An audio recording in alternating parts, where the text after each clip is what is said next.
Good morning, everyone. Welcome. My name is Menachem Creditor. It's my honor to serve as scholar in residence and rabbi for UJA Federation of New York.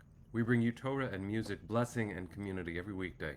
We've been doing so since March 18th, 2020. Today it is Thursday, August 28th, 2025.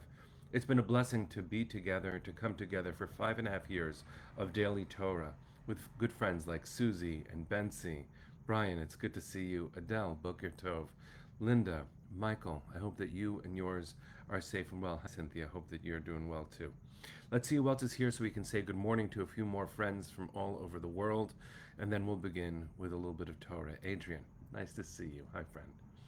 Tsiona, Penny, thank you. It is broadcast 1377. Sunday, Jonathan, Lydia and Arlene, Deborah and Diane, Boker Tov. Good to see all of you.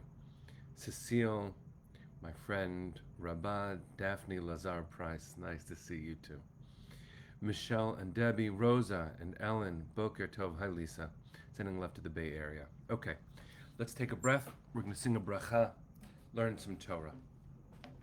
It's good to see all of you.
All right, everybody, good morning.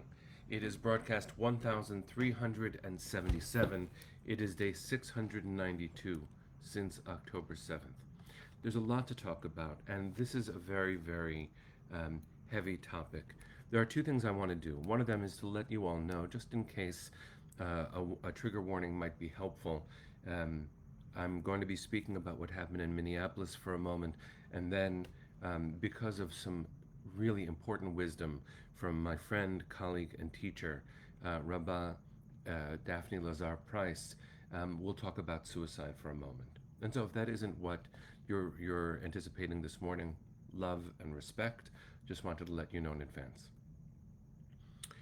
Yesterday, I'm sure you all know, there was a shooting in Minneapolis at a Catholic day school when children were gathered in prayer. An 8-year-old and a 10-year-old were murdered. The person who killed them was using an assault weapon, which should never, ever have been made available on the streets of America. It is an ongoing blasphemy to see the easy access to weapons of mass destruction, all in the name of a misinterpretation of the Second Amendment. We blaspheme, we sin against the Second Commandment, not to worship any graven images, by worshiping the Second Amendment. And so I bless the memories of those two children who were praying, the 17 who were wounded, and the countless circles of grief and pain in Minneapolis, including Marcia, sending you comfort and strength. I'm going to read what you wrote. because it should be amplified. Marcia wrote, Hineni, awful day yesterday here in Minneapolis. A friend awoke to gunfire. Another friend's law colleague's grandchild shot in the head and recovering. This should not happen. I used to be more active in the field of gun violence prevention, and because of America's disease, we never have a clarifying and change-making conversation that is so obvious and necessary. It requires us to speak about mental health because a majority of the gun violence deaths that exceed 35,000 every year in America, a majority of them are suicide, death by despair, mental illness, and that in no way should stigmatize anyone who struggles with mental illness. Because the United States has not made available the necessary systems that should be present for anyone struggling with mental illness. Mental health is a serious thing, a worthy topic of discussion. It's a health problem. Mental health is a health problem. And that's not the cause of all gun violence deaths, but it likely was the cause of this one, even though the person who perpetrated the attack, who then killed himself with that gun, had used language that was deeply anti-Semitic and racist. It is clear to those observing what they can of this, trying to figure out the motive, that the person was not well. And that's no excuse for the abdication of responsibility when it comes to our elected officials. If we believe in the preservation of life, if we listen to the language of this week's Parsha, Shoftim v'Shotrim, we need just judges, a law that is just, and Shotrim, those who protect, those who enforce. There is need sometimes for such a thing as a gun. But those cases should be very carefully decided. And so I offer this broken-hearted thought, which is not enough, and this prayer, which wasn't enough to save those children, to everyone in Minneapolis, and to all of us. I remember sitting some time ago with an elected official from South Carolina who was very active in gun violence prevention. We had a really important conversation together. And he said, it was after an attack, I think it was in El Paso, two attacks in El Paso in the same week. And he said to me, do you think this will change anything? And I think he was testing me. I didn't know at the time. And I said to him, no, I don't think it will.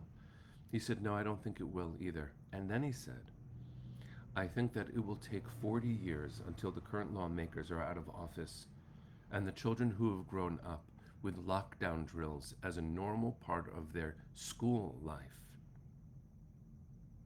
are the ones in charge. Most of all, Marcia, to you and to anyone in Minneapolis, the number of people who are affected by this horrible, horrible epidemic in America, made lethal because of easy access to guns, that circle keeps growing. It should not. I bless us to do the right thing finally. Comfort isn't enough. Prayers and thoughts are not enough. Writing books on this, as I have, is not enough. Organizing is the only way. And screaming until our grief changes the law. Now, I'm going to go from heavy topic to heavy topic. It's not kind. But, you know, we're Jewish. We face the world as it is, and the world rarely presents only one heavy thing at a time. So let's look at the Parsha through the wise eyes of my friend Daphne, who I believe is with us right now. She, for those who don't know the term Rabba, it means rabbi.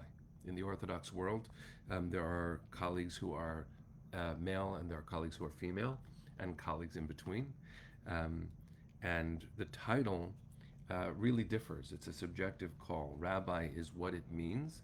Her title is Rabba, and her full name with title is Rabba Daphne Lazar Price. She's a very special teacher. She's the executive director of the Jewish Orthodox Feminist Alliance, and she wrote just yesterday a very powerful comment on this week's Parsha, Shoftim. So let me point out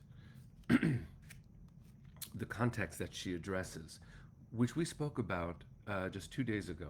The Egla Arufa, the calf whose neck is broken, is a case in this week's Parsha, in Parshat Shoftim, in chapter 21 of the book of Deuteronomy, verses 1 through 9. In it, there is a body that is found between two cities, and no one knows how it got there. No one knows who did it. Now, I've addressed this, commentators have addressed this very often as a way of teaching us that accountability is part of how we build our society.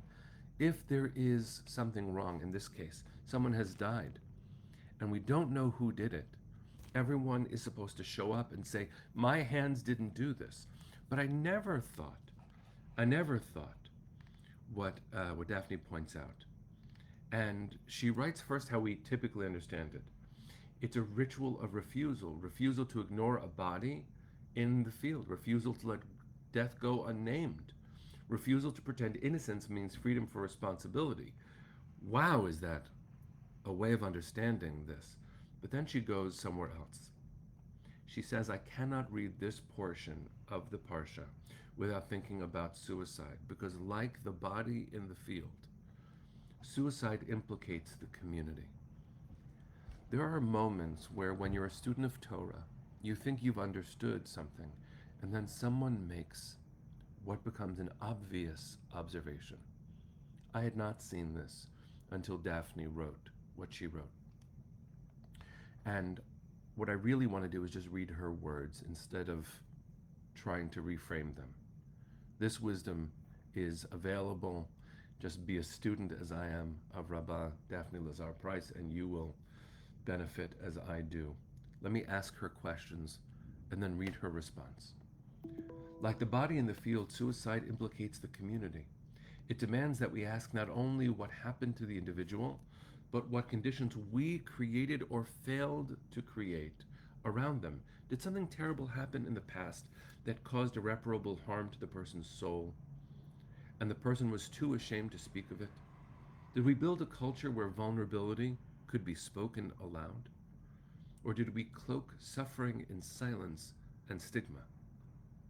Did our institutions center care, or did they look the other way?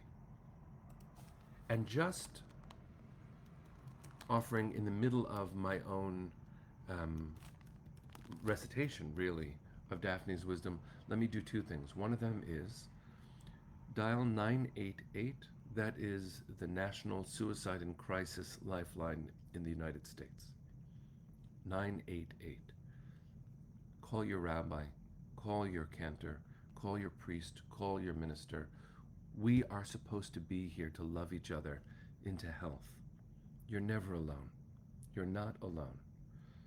Dial 988, call anyone, because you are loved and you are not alone.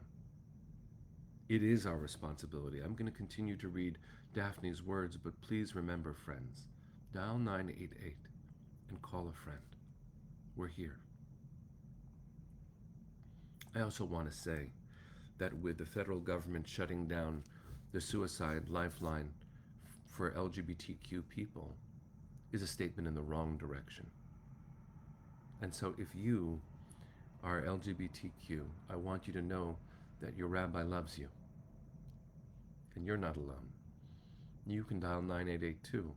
You can also call somebody like me, someone like Daphne. We're here, and we love you. I'm going to continue reading Daphne's wisdom here. Too often, Jewish communities respond to suicide with exactly the opposite of Egla Arufa, the section of the Parsha that we're talking about, with secrecy, avoidance, or erasure. Funerals where the cause of death is obscured. Obituaries say suddenly, but never suicide. Families left carrying not just grief but shame. Communal conversations that stall out at whispers. We think silence is a form of protection, but in reality, it leaves the next person even more alone. We have a tremendous responsibility here to correct our ways.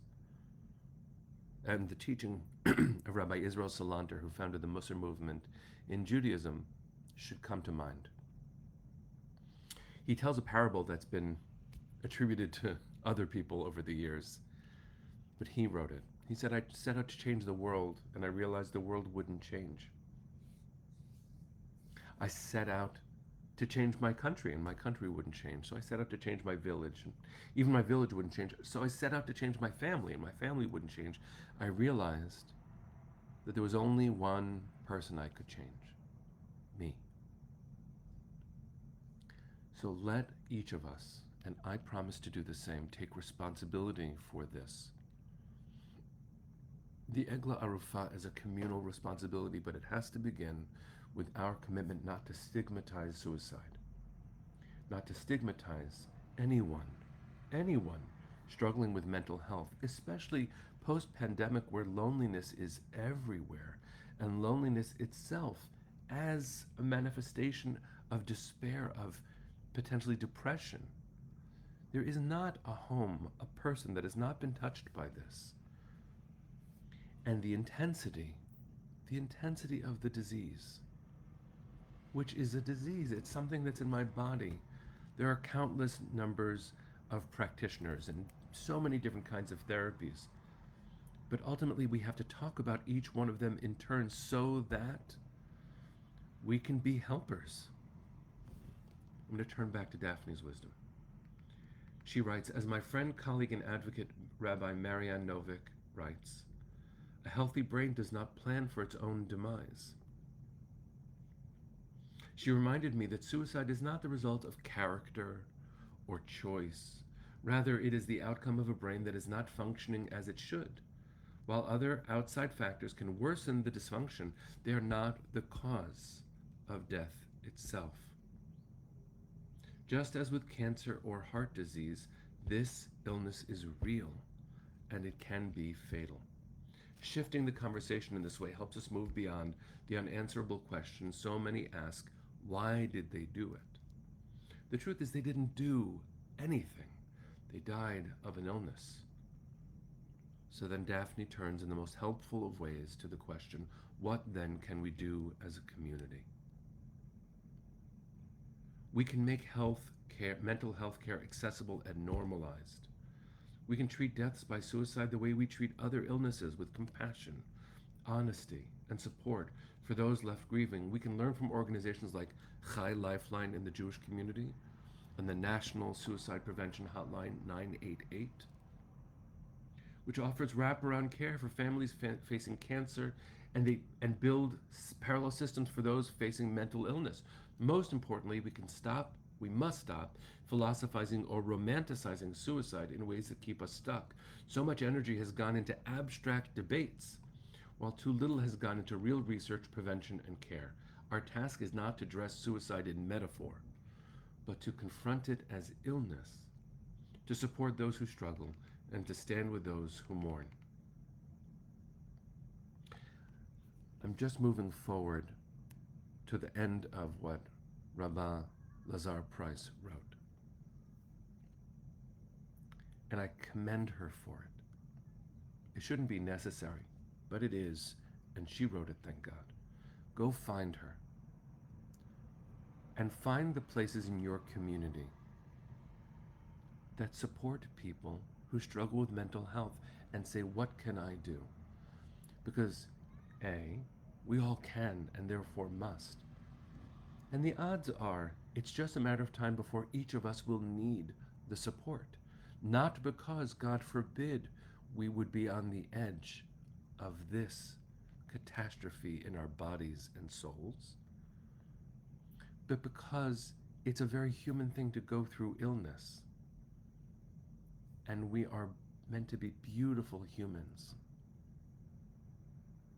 Daphne writes, when someone dies by suicide, We cannot undo the loss, but we can refuse to let it disappear into silence. We can tell the truth. We can remember. And we can commit as elders, leaders, and community members to doing better.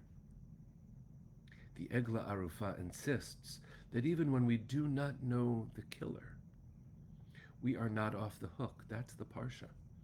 Neither are we when suicide claims a life. The body in the field is not only theirs, it is ours. So I want to say what I've said a few times already. Number one, call 988. Call a religious leader, call a teacher, call a friend. You are never alone, friends. You are loved. You are not alone. That's a religious responsibility to affirm. The idea that there's any stigma, any punishment, anything wrong with you. You're created in the image of God. And we have bodies, and sometimes they work, and sometimes they don't. And mental health is a part of that. Thank you, my teacher. Thank you, Daphne. May this wisdom save one life, a universe. We know the preciousness of life. We affirm it every day. We wake up and are taught by tradition to wake up grateful that we did. To know that this world contains great beauty. And sometimes our body needs health that it does not provide itself. May we do better. It's our job to do better. All the thoughts and prayers afterwards and action beforehand is much more important. Every day for the last 692, we have also shared these fierce feelings. And today for 50 universes, some awaiting proper burial, some alive and suffering, 40 meters beneath the ground still in Gaza. We pray for the release of our beloveds. Take a breath. It's been a heavy learning today, worthy and heavy. A call to action. May comfort reach those in need. Send your hearts to the east. Sing with me. Kol hon balevav pnima nefesh Yehudi homia ulefatei mizrach kadima ayin letzion tzofia od lo avda tikvatenu hatikva bat shnot alpayim liot am chofshi be'artzenu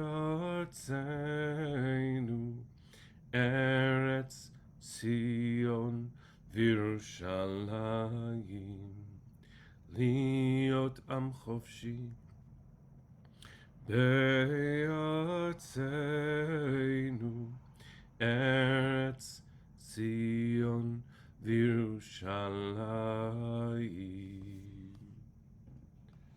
Bring them home now. Am Yisrael Chai. See you tomorrow, my friends.